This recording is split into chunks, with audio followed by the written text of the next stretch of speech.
മഹാരാജാസ് കോളേജിൽ വീണ്ടും സംഘർഷം. SFI unit secretary Nasar Abdul റഹ്മാന് കുത്തേറ്റു. MG സർവകലാശാല കലോത്സവവുമായി ബന്ധപ്പെട്ട നാടക പരിശീലനം നടക്കുന്നതിനിടയിലാണ് സംഭവം.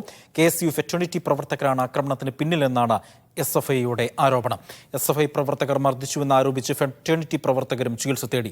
ഏകപക്ഷീയമായ ആക്രമണം നടന്നതെന്നാണ് മഹാരാജാസ് കോളേജിലെ യൂണിയൻ ചെയർമാൻ തമീം റഹ്മാനും പറഞ്ഞു. MG യൂണിവേഴ്സിറ്റിയുടെ നാടകോത്സവമായി ബന്ധപ്പെട്ടുകൊണ്ട് രാവും പകലും ഇല്ലാതെ ക്യാമ്പസിൽ നാടകത്തിന്റെ പരിശീലനം നടക്കുകയാണ്. സഖാവ് നാസർ ഈ നാടകത്തിന്റെ ചുമതലക്കാരനാണ്. അപ്പോൾ ഇന്നലെ ഒരു 12:30 ഈ നാടകത്തിന്റെ പരിശീലനം നടന്നിട്ടുണ്ടായിരുന്നു. ഇതിനുശേഷം സഖാവ് നാസറും ഒരു 4 പേരും ഈ ക്യാമ്പസിന്റെ താഴേക്ക് ഇറങ്ങുമ്പോൾ ഏകപക്ഷീയമായിട്ട് ഒരു 17 അംഗ ആളുകൾ വന്ന് മാരകായുധങ്ങൾ ഉപയോഗിച്ച് വടിവാളടക്കം ബിയർ കുപ്പി അടക്കം അതോടൊപ്പം തന്നെ മരക്കഷ്ണങ്ങളൊക്കെ എടുത്തുകൊണ്ട് ക്യാമ്പസിനെ നടുക്കളത്തിലിട്ടുകൊണ്ട് സഖാവിനെ വലിയ രീതിയിൽ അതിക്രൂരമായ രീതിയിൽ ആക്രമിക്കുകയായിരുന്നു ചെയ്തിട്ടുണ്ടായിരുന്നത്. ഉടനെ തന്നെ GH ജനറൽ ഹോസ്പിറ്റലിലേക്ക് നമ്മൾ എത്തിക്കുകയുണ്ടായി. ഷംന അശോക് കൂടുതൽ വിവരം നൽകും. ഷംന, കഴിഞ്ഞ കുറേ ദിവസമായി ഈ ഫെറ്റേണിറ്റി പ്രവർത്തകരും SFI പ്രവർത്തകരും മഹാരാജാസ് കോളേജിൽ ഒരു സംഘർഷം നടക്കുന്നതിനിടയിലാണ് പുതിയ സംഭവ വികാസങ്ങൾ അവിടെ ഉണ്ടായിരിക്കുന്നത്. ഈ പരിക്കേറ്റ പ്രവർത്തകന്റെ നില ഇപ്പോൾ എങ്ങനെയുണ്ട്? മറ്റു വിവരങ്ങൾ എന്താണ്?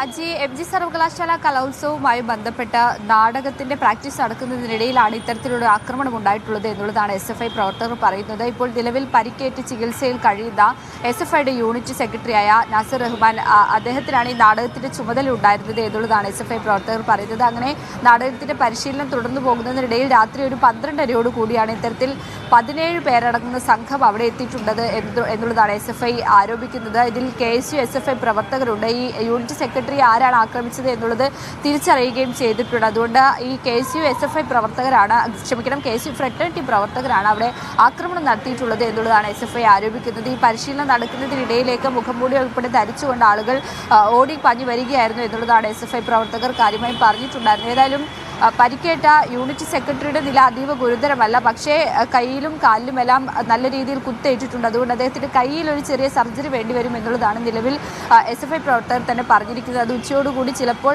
സർജറിക്ക് വിധേയമാക്കിയേക്കും എന്നുള്ളത് അവർ പറയുന്നുണ്ട്. ഏതായാലും ഈ ആക്രമിച്ച പ്രതികളിൽ പ്രധാനപ്പെട്ടവരെ തന്നെ തിരിച്ചറിഞ്ഞിട്ടുണ്ട് എന്നുള്ളതാണ് പറയുന്നത്. അതിൽ KSU പ്രവർത്തകനായ അമൽ ടോമി, അത് MA മലയാളം വിദ്യാർത്ഥിയാണ്. ഒപ്പം തന്നെ ഫ്രട്ടേണിറ്റിയുടെ പ്രവർത്തകനായ നേരത്തെ നമ്മൾ പറഞ്ഞിട്ടുണ്ടായിരുന്ന ബിലാൽ 3ാം വർഷ ഫ്രട്ടേണിറ്റി 3ാം വർഷ അറബിക് വിദ്യാർത്ഥിയാണ്. ബിലാലിനും ഈ ആക്രമണത്തിൽ പരിക്കേറ്റിട്ടുണ്ട് എന്നുള്ളതാണ് ഫ്രട്ടേണിറ്റി ആരോപിക്കുന്നത്. നേരത്തെ കോളേജിൽ നിന്ന് സസ്പെൻഡ് ചെയ്ത വിദ്യാർത്ഥി കൂടിയാണ് ബിലാൽ. അതുകൊണ്ട് ബിലാൽ എങ്ങനെ ആ കോളേജിൽ എത്തി എന്നുള്ള ചോദ്യമാണ് SFI പ്രവർത്തകർ ഉന്നയിക്കുന്നത്. സസ്പെൻഷനിലായിരുന്ന വിദ്യാർത്ഥിക്ക് അവിടെ വരേണ്ട യാതൊരുവിധ കാര്യവുമില്ല. അതുകൊണ്ട് തന്നെ ഇതൊരു ആസൂത്രിതമായ ഏകപക്ഷീയമായ ആക്രമണമായിരുന്നു എന്നുള്ളതാണ് SFI ആരോപിക്കുന്നത്. ഏതായാലും യൂണിറ്റ് സെക്രട്ടറി നിലവിൽ എറണാകുളത്തെ സ്വകാര്യ ആശുപത്രിയിൽ ചികിത്സയിൽ കഴിയുകയാണ്. അദ്ദേഹത്തിന്റെ ആരോഗ്യനില അതീവ ഗുരുതരമല്ലെങ്കിൽ പോലും ചില പരിക്കുകൾ, പ്രത്യേകിച്ച് കാലിലും കൈക്കുമെല്ലാം ഏറ്റ പരിക്കുകൾ ഗുരുതരമാണ് എന്നുള്ളതാണ് ഡോക്ടർമാർ ഉൾപ്പെടെ പറയുന്നത്. ഏതായാലും ചികിത്സ ഇവിടെ സ്വകാര്യ ആശുപത്രിയിൽ നടന്നുകൊണ്ടിരിക്കുകയാണ്. നേരത്തെ അജിത് സൂചിപ്പിച്ചതുപോലെ തന്നെ കഴിഞ്ഞ 2-3 ദിവസമായി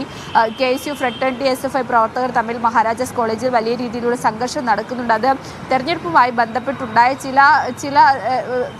അനിഷ്ട സംഭവങ്ങൾ ആ സമയത്ത് തന്നെ റിപ്പോർട്ട് ചെയ്തിരുന്നു. അതിന്റെ ഭാഗമായി ഉണ്ടായ തർക്കങ്ങളാണ് ഇപ്പോഴും ഈ ഒരു സംഘർഷാവസ്ഥ ക്യാമ്പസിൽ നിലനിർത്തുന്നതിന് കാരണമായിട്ടുള്ളത് എന്നുള്ളതാണ് മനസ്സിലാക്കുന്നത്. ഏതായാലും ആദ്യ ദിവസം ഉണ്ടായത്, അതായത് 2 ദിവസങ്ങൾക്ക് മുൻപുണ്ടായിരുന്ന സംഘർഷത്തിൽ 3 KSU പ്രവർത്തകർ ആശുപത്രിയിൽ ചികിത്സ തേടിയിരുന്നു. അവർക്ക് ചില പരിക്കുകളെല്ലാം ഉണ്ടാവുകയും ചെയ്തിരുന്നു. ഇന്നിപ്പോൾ SFI പ്രവർത്തകനാണ്, ഇന്നലെ രാത്രിയോടുകൂടി SFI പ്രവർത്തകനാണ് കുത്തേറ്റുള്ളത്. അതുകൊണ്ട് തന്നെ സർവകലാശാല എന്ത് നടപടി സ്വീകരിക്കും എന്നുള്ളത് വളരെ പ്രധാനപ്പെട്ടതാണ്. പ്രത്യേകിച്ച് തുടർച്ചയായി ഇത്തരം സംഘർഷം റിപ്പോർട്ട് ചെയ്തു വരുന്ന ഒരു സാഹചര്യത്തിൽ സർവകലാശാലയുടെ നടപടിയായിരിക്കും ഇതിൽ പ്രധാനമാവുക.